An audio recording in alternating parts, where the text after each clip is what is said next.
People think construction cost is just cement, bricks, and labor. That's the biggest misunderstanding in home building. Construction is not a shopping list. It's a system where structure, services, finishes, approval, and execution all stack up. So today, instead of throwing random per square foot numbers at you, let's break down what a traditional Indian house actually costs in 2026 and why that cost changes from city to city. When someone says construction cost 2,500 rupees per square foot, what they are really saying is, this is the average cost to build 1 square foot of built-up area, including structure, basic finishes, and standard services. It's not a price tag, it's a multiplier. Your total construction cost equals to built-up area multiplied by cost per square foot. A typical independent Indian house usually has RCC structure, which is foundation, columns, beams, slabs, brick masonry walls, internal plastering and external plaster, standard flooring, basic plumbing and electrical, staircase and terrace waterproofing. No luxury interiors. This is the reference point most builders use for base costing.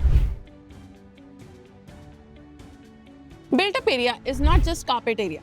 It includes all rooms, wall thickness, staircases, balconies, utility spaces. So, if you plan a 2,000 square feet built-up house, every square foot carries structural load, material consumption, labor time, service routing. That's why cost scales linearly with built-up area, but only if planning stays stable. Design changes midway break this math completely. Now, let's break the cost down. At this point, instead of one big number, let's split construction into major cost components. What you are seeing now on your screen is a typical cost contribution breakdown shown cities-wise for a traditional house in 2026. As you can see, structure is the biggest cost everywhere. Steel and cement prices are largely national, so variation here is limited. But labor skill and execution quality still affect cost. Masonry and plaster depend on local brick rates and sand availability. Cities with stricter sand regulation usually see higher costs here. Flooring and finishes vary the most based on choice. Even in a traditional house, tile selection alone can swing budgets by lakhs. Plumbing and electrical scale with house size, number of bathrooms, and fixture quality. Labor is where cities really differ. Metro cities pay more but usually deliver faster execution. Tier 2 cities cost less but may take longer. Approvals and overheads include drawings, permissions, site management, safety, and logistics. These rise sharply in cities with stricter regulations.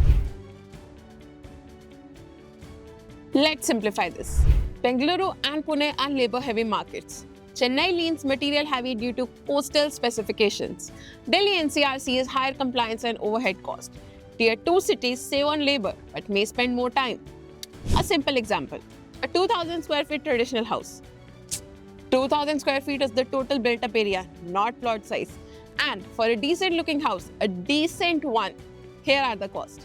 In a tier 2 city at rupees 2,000 square feet, 40 lakhs. In Bengaluru at rupees 2,600 square feet, 52 lakhs.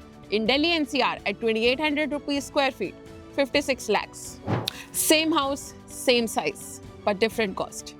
If you are planning to build and want a clear city-specific cost estimate based on your built-up area, you can book a free consultation using the link in the description or call the number shown.